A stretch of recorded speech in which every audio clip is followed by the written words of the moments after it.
Ladies and gentlemen, head coach Troy G. Ward. Troy, yeah, real interesting game tonight. I mean, you guys got your 6th goal on your 20th shot, so I mean, very efficient, opportunistic. I mean, just your thoughts on the offensive performance, just getting as many goals as you did, in that number of shots. Yeah, I don't know why that was, to be honest with you. It's just, I guess, the way it worked out. I mean, a couple of them are goal scorers' goals. Ben Street's is a goal scorer's goal. Nemo's is a real good vision play by Corbin. You don't teach things like that. Like, that's just, those type of goals are obviously pretty good. And then I thought the power play goal was a design goal. Like, that was a good goal. That's a play you work on. So, we're just opportunistic. Happened, at the right time, the right places. I don't know, just the way it happened, I guess. Well, like you said, a lot of them were like very good goals, weren't they? I mean, can you just talk a little about just your guys' capability of just being that efficient, I guess? Well, we have, I think at times, this team is going to have the ability to score goals. Like, there's some kids that can finish. We're younger than we've been here in my 4 years I've been here. So we're younger than we've been, and we're more skilled than we have been. And we get some guys that just have, so far this year as we've matured as a team, they've shown that they can score. And tonight was one of those nights that we had some puck savvy to us, so that's the way it worked out.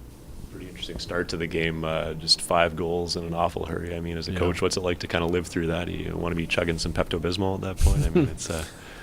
Well, I was kind of boisterous after the first couple. Like, we just had really some bad breakdowns. I can't really fault Ordio on either one of them, to be honest with you. I felt bad for him, and then I thought, well, is it one of these nights where it's a typical midweek game, and we don't play a lot of those here in Abbotsford, and I was like, oh, here we go, like 6-5 shootout, potentially one of these games. And you get to thinking a lot of different options you have as a coach at that particular time, how you posture yourself. Do we stay with the same goalie? What do we do next? But then I thought we settled in a little bit. The critical juncture for me was we scored that 3rd goal. Once we got up 3-2, I thought then, we kind of relaxed a little bit, and then we settled in. I thought we played a little bit better defensively. But like we have had here in our homestand, we had some lapses, and they had some good pushes at our net, and I give them credit. Nemo had that 3rd goal for you guys in his 200th career AHL game. Talk about his role on the team this season and how it's all changed since he's been here. It has changed, obviously. He's more of a somewhat of a utility player, if we want to say that way right now. Nemo's still a forefront in the organization's mind. Can he go up and can he help?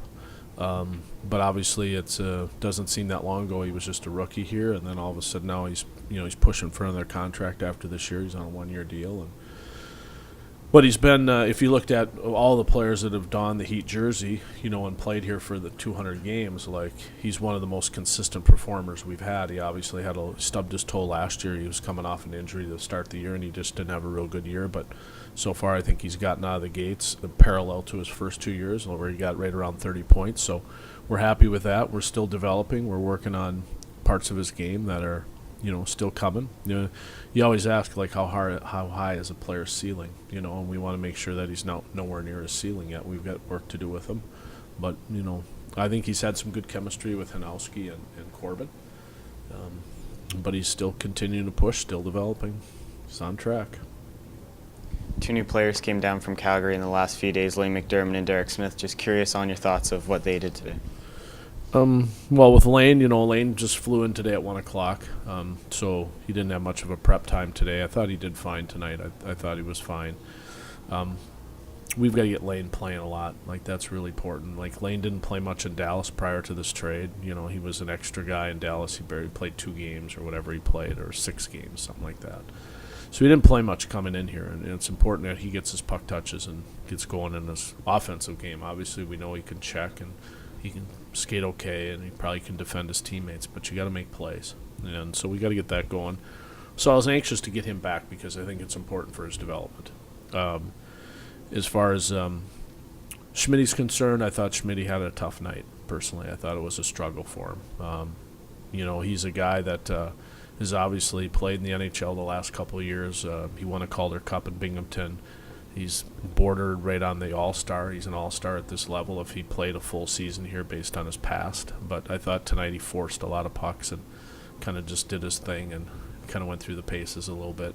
It's going to be a tough transition for him. It doesn't mean that he won't help our team or play really well. I bent down to him in the third period, and I just said, you need a level of patience with this. Like, this is going to take some time to. And the same thing with him. When you don't play up top a lot, when you get guys down, they got to get their puck touches in, and they got to get their hands and their vision, because out here, as we see, even with the hit on McKelvey coming off the bench and right there, like, things happen really quick. Guys are a little bit more sporadic.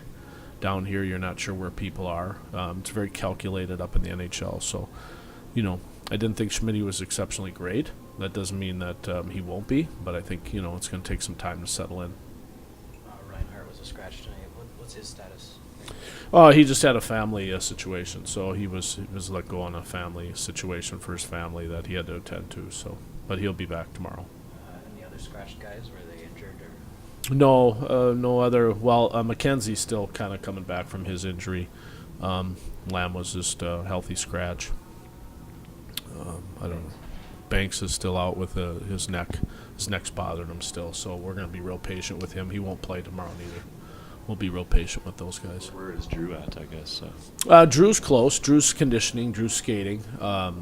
We got to make some decisions. We've gotten with Smith coming down now. With all our D, we got 9 defensemen here, so we're going to have to make some decisions, because obviously the franchise has been playing the last 3 games, and we got to look at that whole posture with our management group, and then figure out where we want to go from there and how we want to handle things. So we're getting some guys back, but at the same time, Carter's still. We're just going to be patient with that. If we had maybe the playoffs or something right now, we might push it, but we're in no hurry. Last question. Great. Thanks, Troy. Thank you.